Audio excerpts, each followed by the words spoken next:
Bonjour mes amis, bonjour. L'histoire que je vais vous raconter aujourd'hui et que vous allez lire en même temps que moi dans votre livre est sans doute l'un des plus jolis contes de notre époque. C'est certainement la raison pour laquelle Walt Disney a décidé d'en faire un très grand dessin animé.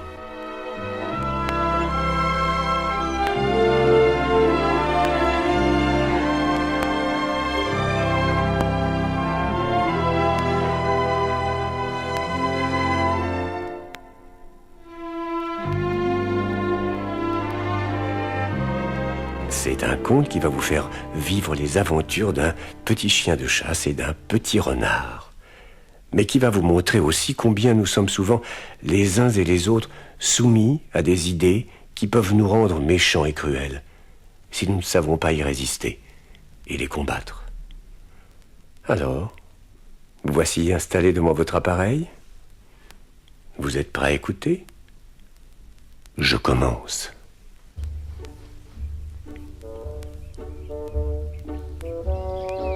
Un matin de printemps, un peu après le lever du jour, une brave et bonne chouette perchée en haut d'un chêne faisait gonfler ses plumes en s'ébrouant un peu. La nuit avait été très active et elle s'apprêtait à prendre un juste repos dans la journée, comme le font tous les oiseaux de nuit.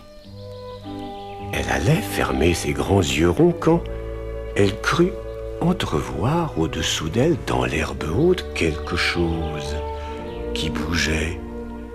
Big Mama, c'est son nom, Big Mama, regarda plus attentivement et découvrit une espèce de petite chose roulée en boule qui essayait de se faire un lit au pied du chêne.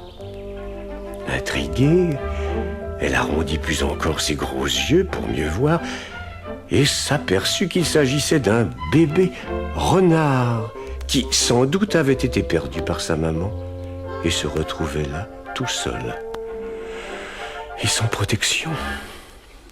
Pauvre petit, c'est mignon. Ne crains rien. Big Mama est là. Tu sais, il faut que quelqu'un s'occupe de toi. Oui, voyons qui va te protéger. Écoute, reste caché là, mon chéri. Big Mama va revenir, surtout ne bouge pas. Abandonnant l'idée de passer sa journée à dormir sur son arbre, Big Mama décida d'aller chercher conseil et aide auprès de deux de ses amis, Piqueur et Dinky. Deux drôles d'oiseaux, pas du tout assortis, et qui menaient une vie de vagabond, toujours à la recherche d'une aventure pour se nourrir. Piqueur, qui était un pivert, et Dinky, un rouge-gorge, était occupé ce matin-là à poursuivre une grosse chenille à travers les branches d'un vieux frêne. La chenille, qui avait plus d'un tour dans son sac, leur échappait sans cesse et Piqueur commençait à avoir mal au bec à force de cogner contre l'écorce dure de l'arbre. Bravo, Piqueur! Nous l'aurons cette fois! Big Mama arriva sans crier gare au beau milieu de cette chasse. La pauvre chenille en profita pour disparaître à nouveau dans le nœud d'une branche. Oh mon Dieu, je suis tellement contente de vous voir. Pas de temps à perdre. Vous allez m'aider, venez vite. Dépêchons-nous. Piqueur et Dinky ne voulaient pas abandonner leur repas aussi facilement, mais aussitôt que Big Mama leur eut exposé la raison de sa visite, ils se décidèrent à l'aider, car ils avaient grand cœur et n'hésitaient jamais à porter secours à un animal de la forêt. Allons-y, Piqueur, c'est urgent. À tire-d'aile, ils volèrent tous trois vers le chêne, Piqueur toujours un peu en retard. Oh, pauvre gosse tout seul. Étonné et un peu effrayé, le petit renard regardait les trois oiseaux qui l'entouraient et qui pépiaient à voix basse.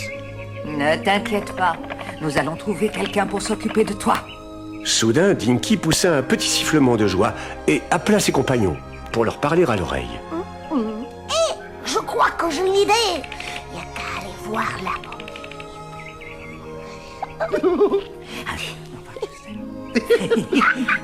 Alors, Piqueur, c'est à toi de jouer. Oui, je m'en charge, fais-moi confiance. Qu'avaient donc décidé nos trois compères? Tout simplement de déposer le bébé renard devant la porte de la veuve Tartine. Tous les animaux connaissaient la générosité de cette brave fermière, dont la maison était voisine de la forêt. Big Mama, Piqueur et Dinky savaient qu'elle accueillerait avec joie ce petit compagnon et qu'elle saurait prendre soin de lui et le défendre tant qu'il serait un bébé. On organisa vite le départ, et quand le bébé renard fut devant le seuil de la maison, Piqueur frappa à la porte avec son bec et s'envola vers le toit. Aussitôt, la porte s'ouvrit, mais la brave dame Tartine ne vit d'abord personne. Et puis, soudain... Qui est là? Hein? Oh, bizarre, pourtant j'ai entendu frapper, j'en suis sûre. Oh, mais c'est... Oh, c'est un bébé renard. Oh, que tu es mignon. Et sa maman, où peut-elle être? Ne crains rien. Je ne te ferai aucun mal. Que l'amour, qu'il est mignon. Tu es si jolie que je te garde. Et sais-tu le nom que je vais te donner? Rox. Comme je suis contente. Grâce à toi, je ne vais plus être seule.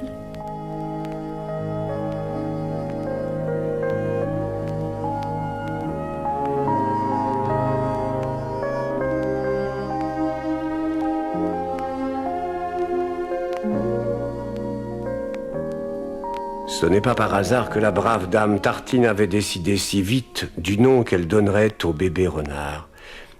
Elle avait dans le passé recueilli un autre bébé renard qui un jour l'avait quitté pour courir les bois, comme il se devait.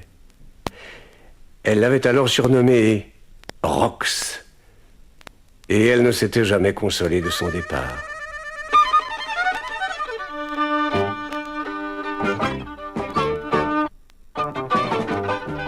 Madame Tartine avait un voisin qui exploitait aussi une ferme à l'orée des bois. C'était un vieil homme, bougon, grand chasseur de gibier, et qui n'avait aucune tendresse particulière pour toutes les bêtes qui vivaient dans la forêt. Il se nommait Amos Slade. Ce jour-là, il revint de la ville portant un sac qui était agité de soubresauts et de mouvements désordonnés. Son gros chien de garde, Chef, attaché à la niche, lui fit la fête. Amos Slade jeta le sac devant Chef, qui se mit à le renifler. Oh. Chef, j'ai une surprise pour toi, mon vieux. Oh. Non, non, non, c'est pas ce que tu crois. À ce moment, Chef vit apparaître, sortant du sac, un ravissant petit chien brun et roux, dont les longues oreilles traînaient sur le sol.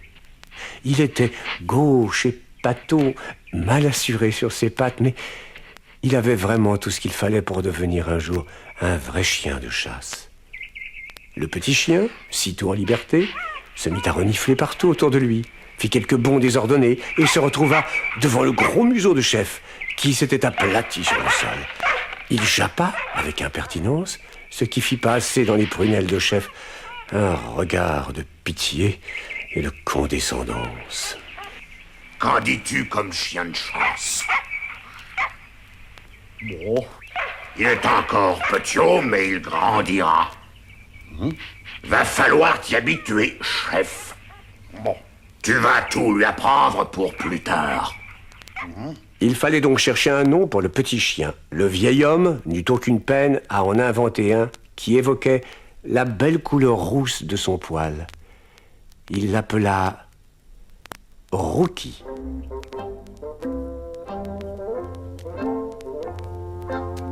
Pendant ce même temps, à quelques centaines de mètres de là, Rox, le petit renard, avait lui aussi trouvé ses aises dans la maison de Madame Tartine. Il courait après le balai, gambadait entre les pieds de la brave femme, sautait sur le buffet de la cuisine, renversait les casseroles, tout cela sous le regard attendri de la fermière. Petite canaille. Toi, tu essaies de m'amadouer. Oh, Rox, tu as gagné, tu es trop mignon. Allez, va jouer à présent, va jouer. Mais tâche de ne plus faire de sottises. Sitôt, dans la cour de la ferme, Rox aperçut ses deux amis, Dinky et Piqueur. Ils semblaient affairés et très excités. Les deux lascars couraient toujours après la chenille qui ne voulait pas se laisser manger. Tiens, mais c'est Dinky et Piqueur, ils joueront de tête avec moi. Hé, les copains, à quoi vous jouez? Est-ce que je peux venir? toi. C'est pas ton rayon. C'est la piqueur. Oh oui, c'est la dingue, c'est notre arbre. J'en suis certain, j'ai la mémoire des arbres. Cette fois, elle ne nous échappera pas. Doucement, mon vieux. J'ai entendu quelque chose. Oh oui, c'est bien elle, Dicky, c'est bien elle. Oui, oui. Chut. Oh, zut. J'ai dû fausser mon bec. Par où elle est partie? Par là.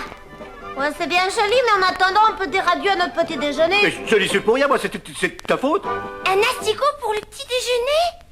Berk. Rox, un peu écœuré par ses goûts qu'il jugeait bizarres, laissa les deux oiseaux se quereller à propos de cette chenille. Il ne comprenait vraiment pas que l'on puisse vouloir manger un ver au petit déjeuner. Il décida d'entreprendre une courte promenade dans les bois.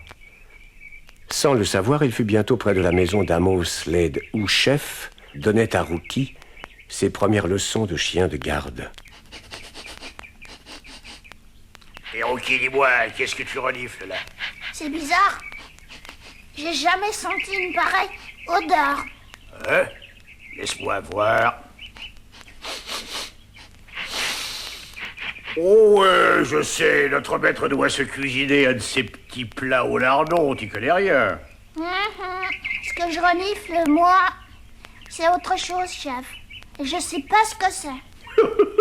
Il y a une chose qui est sûre, c'est que t'as encore beaucoup à apprendre pour le flair. Tu vas où, genou? Je voudrais voir ce qui sent comme ça. D'accord, Rookie. Mais le maître, lui, a dit que tu dois pas t'éloigner. Je ferai attention, chef. J'ai assez de fleurs pour pas me perdre. Ces genoux, ils sont tous les mêmes, on peut rien leur dire. Rookie, la truffe au ras du sol, entra dans la forêt en reniflant. Son flair le mena bientôt à l'intérieur d'un tronc d'arbre creux couché sur le sol, et sur lequel Rox était perché. Rookie se trouva nez à nez avec Rox. Qu'est-ce que tu sens, Di? Je pense que je suis sur la bonne piste. Quelle piste? Oh, ça, j'en sais rien. Mais c'est toi. Pourquoi tu cries ta maille? Bon, on doit faire ça pour prévenir qu'on a bien trouvé ce qu'on cherchait. Je m'appelle Rox. Moi, je suis un renard. Et toi, t'es quoi? Mon nom, c'est Rookie. Et moi, je suis un chien de chasse. Je parie que tu joues bien à cache-cache. Moi aussi, on joue. Tu veux? Oui, si j'utilise mon flair. D'accord. Alors, on commence. Tu fermes les yeux et tu comptes. 1, 2, 3... Non, Rookie, tu as triché. Oh. On recommence. 1, 2, 3, 4, 5, 6... Perché sur son vieux chêne, Big Mama assistait à la scène. Elle ouvrit ses yeux ronds sans vouloir croire ce qu'elle voyait.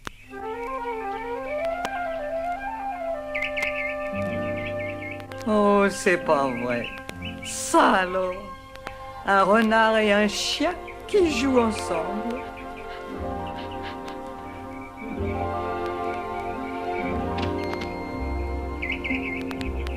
Quand on est deux copains, qu'on s'amuse 2, 3 fois rien, on a une sacrée veine, on s'aime comme des frères, on se fait pas la guerre, la vie devient belle.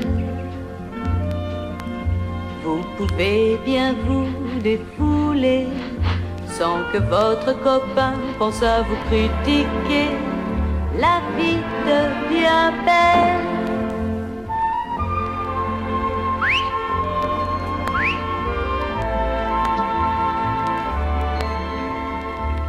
Si tout le monde pouvait être plus gai, si tout le monde savait vivre en paix, comme ils ont tort de punir, ils feraient mieux de rire. Ils sont tous jaloux de faux surprenants rendez-vous.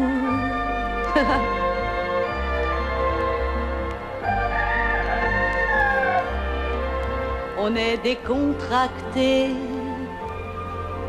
on partage les découvertes, tâchez de la faire durer, cette belle amitié, cette fête, je le souhaite. Oui, c'est beau, si beau, restez toujours, restez de bons copains. Rookie, tu es mon meilleur ami. Et tu es le mien aussi, Rox. Alors moi, je propose qu'on reste toujours amis. Promis? Oui, promis. Hé, on va se baigner, tu veux? Oui, je te parie que je nage mieux que toi. Nom d'un chat, de nom d'une pipe Rookie a encore disparu. Dépêche-toi, chef. Si ce petit vaurien ne fait pas un bon chien de chasse, il aura de mes nouvelles.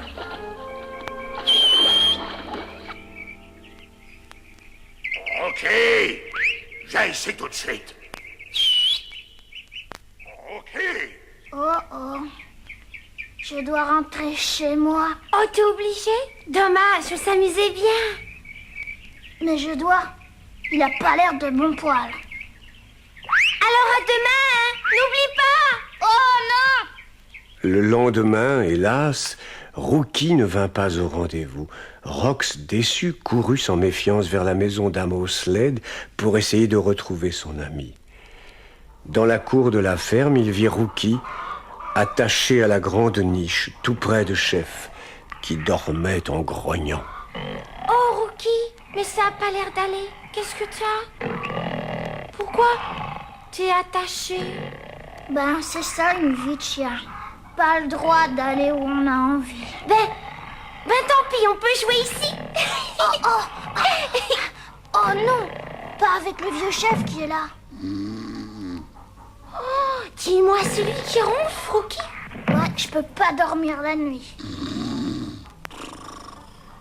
Oh non, c'est dangereux! Ne le dérange pas, il est déjà assez grincheux.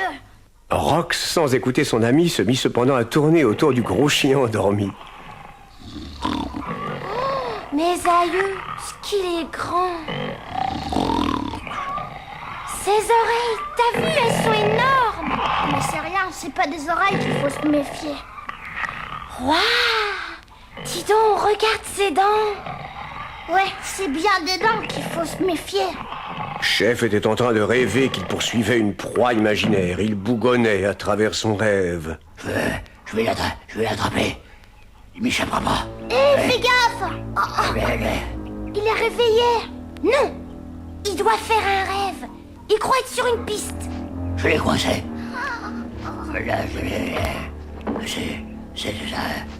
C'est un vieux blaireau. Rookie, il chasse un blaireau. Non. C'est pas un blaireau. Oh, c'est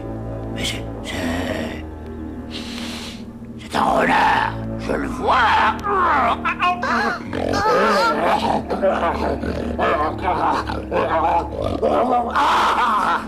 Cours vite, Rox! Rox, enfin conscient du danger, bondit hors de la niche. Chef était cette fois bien réveillé. Il ne rêvait plus. Le petit renard était devant lui. Rox s'enfuit hors de portée, mais Chef se lança à ses trousses et dans son élan, tira derrière lui son énorme niche. Dans la cour, les poules, les canards, les dindons affolés fuyaient en désordre devant cet ouragan. Le pauvre Rox ne savait plus où aller quand, fort heureusement, sur le chemin voisin, la veuve Tartine arrivait à petite allure dans sa vieille voiture. Rox bondit sur la plateforme arrière de l'auto et se réfugia derrière les bidons de lait qui y étaient rangés. Amos Sled, qui s'était armé de son fusil, tirait à tort et à travers, trouant plusieurs bidons.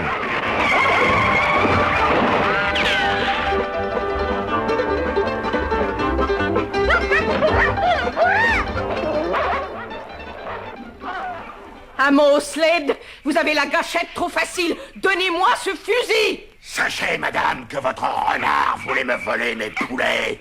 Sornettes et balivernes, je n'en crois pas un seul mot. C'est mal d'accuser un innocent. Dites tout de suite que je mens, espèce de tête de mule. Je l'ai vu de mes yeux. Ah bon, Slade, sachez que votre fichu caractère risque de vous causer pas mal de complications. À moi, madame, c'est ce qu'on verra. Attendez un peu de... Si je reprends votre renard sur mes terres, je tire aussi vrai que je m'appelle Slade. Mais cette fois, je ne le manquerai pas.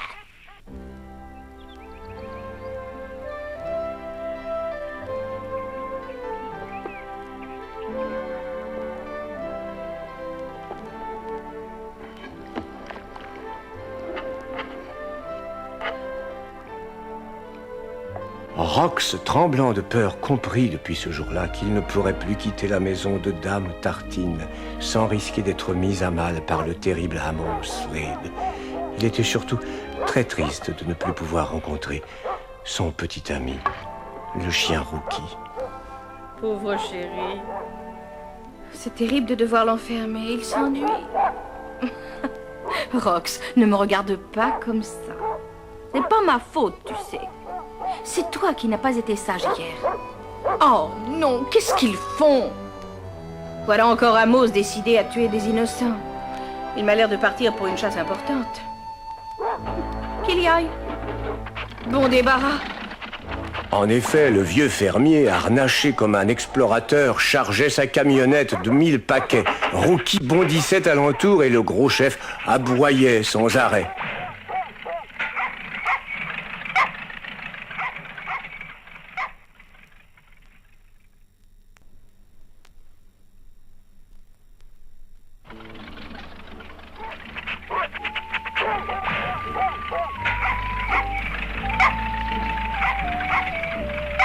Viens, Rookie. Figure-toi qu'on t'emmène à la chasse avec nous aujourd'hui. Ça y est, il faut qu'on t'apprenne l'ABC. Bon début. Oui, ça va te plaire de débusquer ces bestioles pour moi. Allons-nous-en d'ici jusqu'au printemps prochain.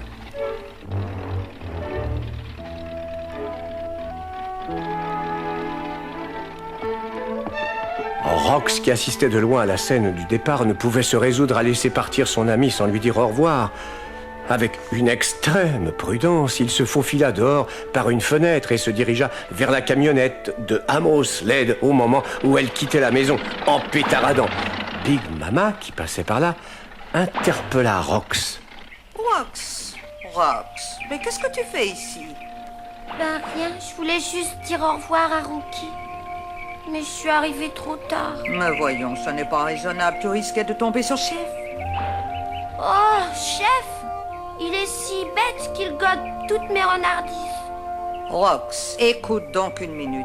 La leçon d'hier ne t'a-t-elle servi à rien? Tu dois faire attention, parce que c'est ou l'éducation, ou l'élimination. 3 ans, mon expérience. Je connais la chanson. Si tu joues avec un chien comme Rookie, tu seras pendu à un mur. Reste pas avec lui, tu n'as qu'une vie. Les chasseurs, je te le dis, vont te mener la vie dure.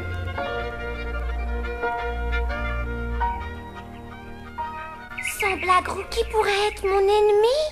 Ça m'ennuie de te le dire. Mais je le dois. L'ami Rookie deviendra un vrai chien de chasse.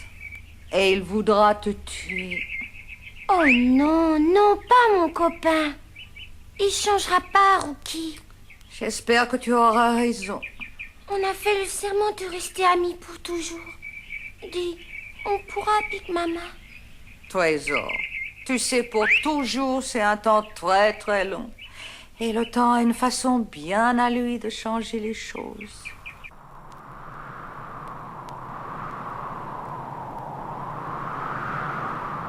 L'automne fut bientôt là. Les feuilles jaunies tombaient des arbres. Et puis bientôt ce fut l'hiver et toute la forêt fut couverte de neige. Dinky et Piqueur, grelottant de froid, avaient abandonné leur chasse. La chenille avait réussi à entrer dans la maison de la veuve Tartine en se faufilant par une serrure. Les oiseaux, jetant un coup d'œil à l'intérieur, l'aperçurent qui se prélassait bien au chaud dans la terre grasse d'une belle plante d'appartement. Froid de canard. Je me gèle le bec. Regarde-moi cette canaille. Reste près là, au coin du feu. Fais voir. Aïe. Ah ben, elle m'a pas culot, celle-là. C'est inutile de tout trembler, de claquer des dents comme ça. On reviendra, puis on l'aura au printemps, crois-moi. Au revoir, Big Mama. Nous, partons dans le midi, passer l'hiver. Bon voyage. On se reverra au printemps.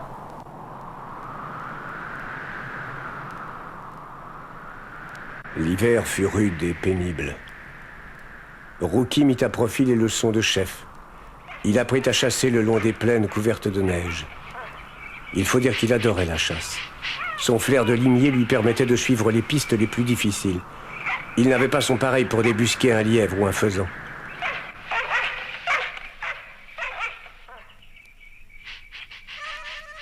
Enfin, le printemps revint. Amos Slade décida de quitter le chalet de chasse où il avait passé l'hiver et de rentrer à la maison. Rookie était devenu un vrai chien. Il était fort et battait même le brave chef à la course. Ah, t'es pas drôle, chef. C'est pas parce que t'es pas devant que tu dois faire la tête. Parbleu, sans toi, Rookie ne serait jamais devenu un bon chien de chasse. Parfaitement. Désormais, je possède 2 chiens de chasse. Pas vrai, Rookie?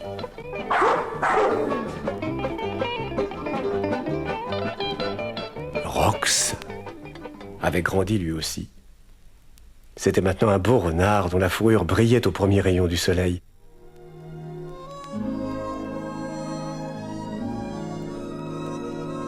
Il était sous le grand chêne en compagnie de Big Mama quand la camionnette de Amos Slade apparut au détour du chemin. Oh, Big Mama, c'est mon ami Rookie. Oh, mon Dieu, ce qu'il a grandi. Et regarde aussi toutes les peaux de bêtes qu'il a chassées. Ah, je sais, Big Mama, c'est un chien de chasse. Tu le sais, alors ne reste pas. Oh, mais nous deux, c'est différent. Rookie est mon meilleur ami. Moi, ça m'inquiète. Tu as tort de te faire des illusions. Y a pas de quoi s'inquiéter. Je vais être prudent. J'irai seulement ce soir quand Chef et le maître dormiront.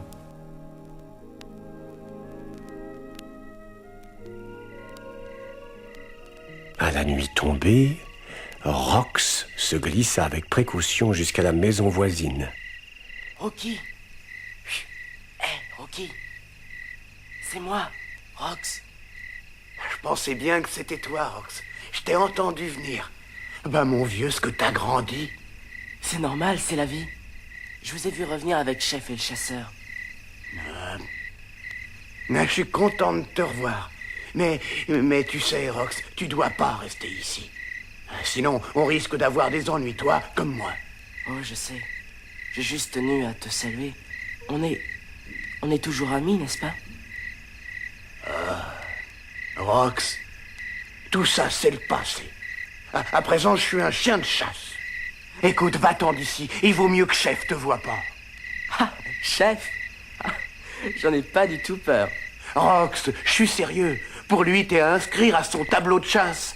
Amos Slade, qui venait de sortir de chez lui, aperçut Rox aussitôt. Encore ce fichu renard! Attrapez-le, il me le faut! La chasse s'engagea immédiatement. Rox parvenait sans peine à garder un peu d'avance sur Chef et le chasseur. Épuisé, il se dissimula sous un tas de bois amoncelé dans une clairière. Chef passa sans le voir, mais le flair aiguisé de Rookie le guida tout droit vers lui. Rox, ils sont décidés à te tuer, tu sais. Mais moi, j'ai décidé de te laisser en vie. Rookie! Attrapez-le! Je compte sur vous! Obéissant à son amitié, Rookie attira son maître dans une mauvaise direction. Rox, affolé, quitta son tas de bois et courut vers la maison en traversant le pont du chemin de fer. Il se croyait sauvé quand il vit soudain Chef, massif et menaçant, qui lui barrait la route. Rox fit demi-tour, juste à temps pour apercevoir un train qui fonçait sur lui. Il était pris au piège. Agile et rapide, il parvint à éviter la locomotive en s'aplatissant sur le ballast. Chef, hélas, ne put éviter le train. Comme un fétu de paille, il fut projeté au-dessus du pont et tomba dans la rivière qui coulait plus bas. Le coup fut terrible et Chef demeura inanimé au fond du ravin. Chef.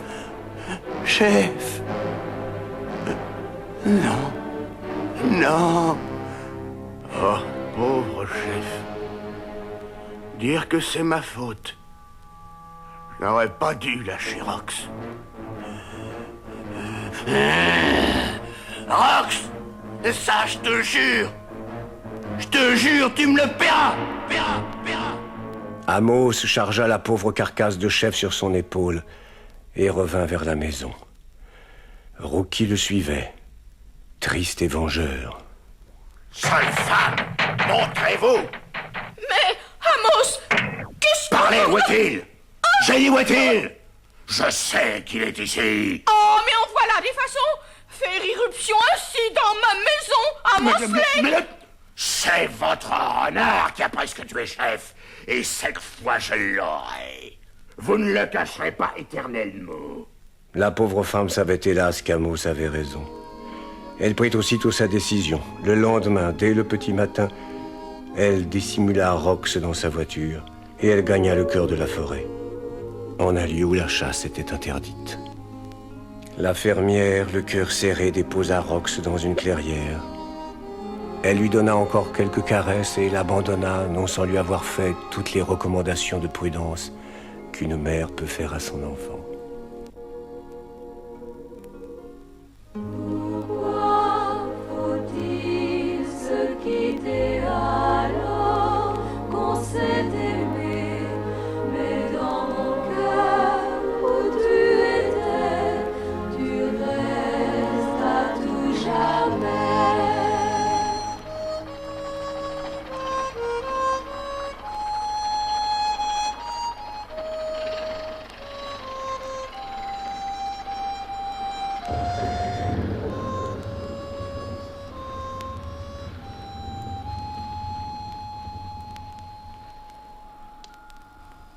Aussitôt qu'il se retrouva seul, Rox fut désemparé. Il n'avait jamais appris à vivre comme un renard livré à lui-même. Que faire pour trouver de la nourriture ou un abri? Il était là, perdu et hésitant, quand il se mit à pleuvoir. Il vit aussitôt tous les autres animaux courir pour se réfugier chez eux. Mais Rox ne savait pas où aller, lui. Finalement, il découvrit une jolie tanière, bien sèche, mais un blaireau furieux l'accueillit à l'entrée. Oh, je me malappris, arrière, mais quelle audace! En voilà des manières. Où crois-tu aller? Oh, excusez-moi, je pensais ma... Alors on rentre chez les gens comme chez soi? Je croyais pas qu'il y avait quelqu'un, et je... Eh ben maintenant tu le sais, allez, va-t'en vite de ma propriété. La nuit était venue. Penaud et tremblant de froid, Rox s'endormit au pied d'un arbre sur un tas de feuilles mortes.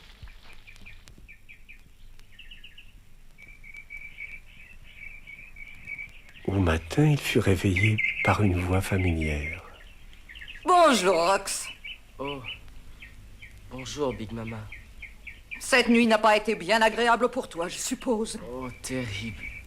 Courage, bonhomme. Regarde autour de toi. La forêt est magnifique ce matin. Après une telle nuit, il n'y a rien de magnifique.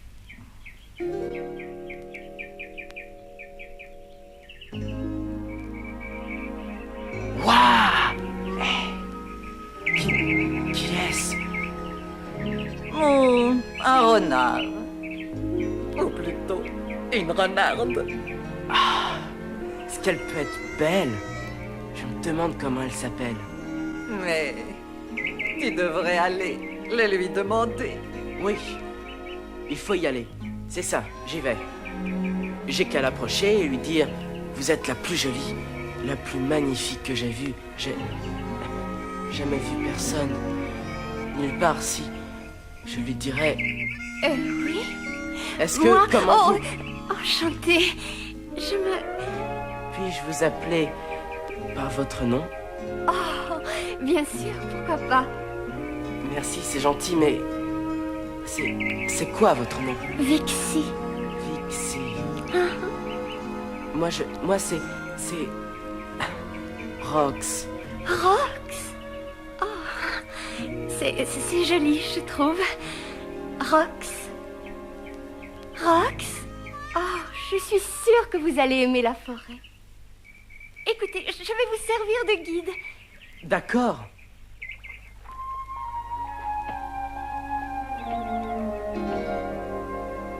C'est ça le secret de la séduction qui provoque une terrible réaction.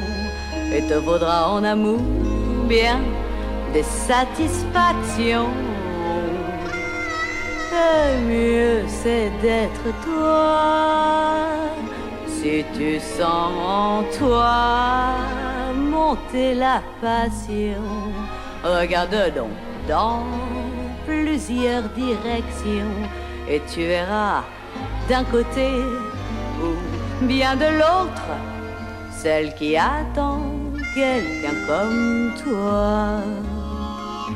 Elles sentent si on les apprécie, alors à toi d'être naturel. Lorsque tu es toi-même, elles te disent oui, yeah. Crois-moi, le naturel, c'est ça qui leur plaît.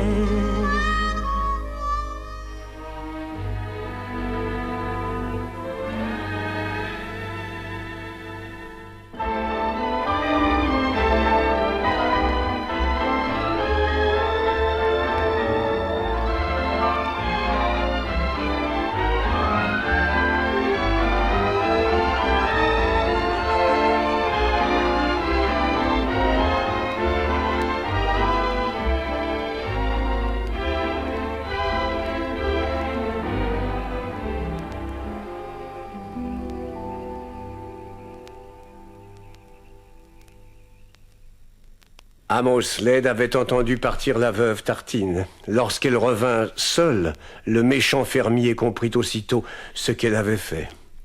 Ah, cette maudite bonne femme a mis son renard à l'abri dans la réserve, mais nous l'aurons. Chef était hors d'état de repartir en chasse. Il avait les pattes bandées et toute la peau couverte de blessures. Pour l'heure, il était affalé devant la cheminée et grognait encore de douleur. Seul Rookie sauta dans le camion déjà chargé de pièges. Ils partirent pour la réserve. Amos franchit la clôture en ignorant un grand panneau qui se trouvait là. Chasse interdite. Mais nous n'avons pas du tout l'intention de chasser, n'est-ce pas, Rookie? Nous, c'est qu'un sale renard qu'il nous faut. Vas-y, brave chien, débusque-le. Flaire bien.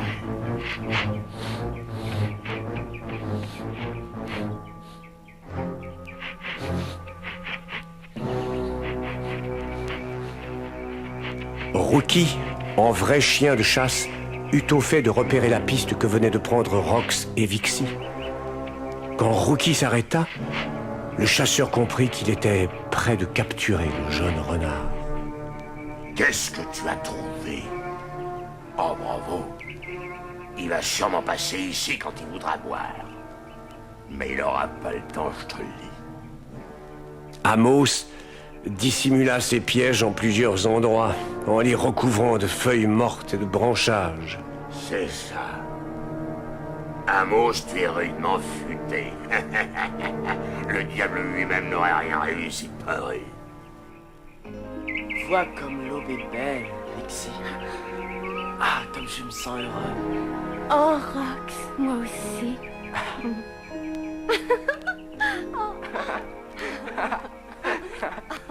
Rox. Rox, une minute. Qu'y a-t-il, ma chérie? N'allons pas là-dedans, c'est inquiétant. Oh, Vixie. Sois prudent, chérie.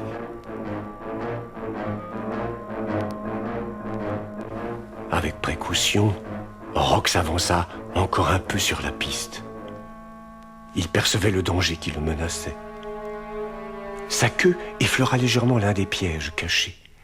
Le piège se referma en claquant. Rox fit immédiatement demi-tour pour rejoindre Vixie. Ils bondirent tous deux vers les collines et passèrent tout près d'un torrent. Impitoyable, Rookie les poursuivait. C'est à cet instant qu'un ours surgit de la forêt. Amos leva son fusil. Trop tard, l'ours furieux l'écarta brusquement d'un coup de patte. Amos trébucha et tomba lourdement sur la piste jonchée de pièges. L'un d'eux se referma sur son pied. Il était immobilisé, à la merci de l'ours. Courageusement, Rookie attaqua l'ours pour protéger son maître. Mais hélas, malgré tout son courage, il n'était pas de taille à lutter contre un tel adversaire. Il fut projeté contre un arbre et demeura un instant étourdi et hurlant de douleur. Rox entendit les cris de Rookie et comprit que son ami courait un gros danger. Laissant Vixie à l'abri, il se précipita sans hésiter au secours de Rookie. Quand il vit l'énorme bête, il fut effrayé, mais il bondit tout de même sur le dos de l'ours, griffant et mordant de toutes ses forces. L'animal se secoua et Rox fut projeté sur une branche d'arbre qui surplombait le torrent furieux. L'ours revint à la charge et s'engagea sur la branche, mais il était trop lourd et la branche céda, entraînant les deux animaux dans le torrent. Ils disparurent dans les tourbillons de l'eau.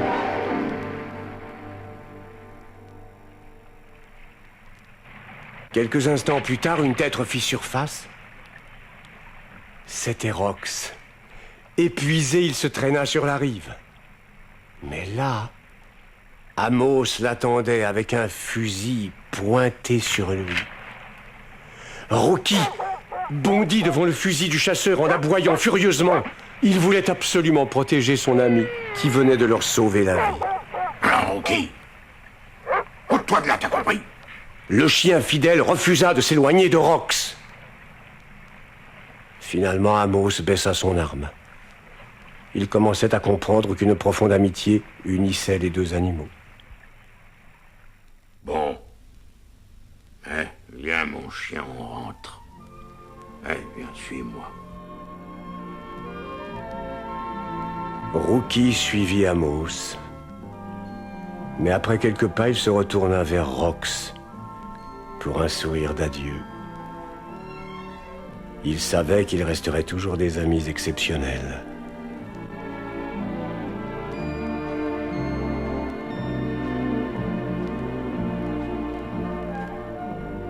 Rox revint près de Vixie. Ils s'installèrent ensemble dans la forêt. Parfois, au cours d'une belle nuit d'été, Rox et Vixie, assis au sommet d'une colline, regardent la maison de Rookie.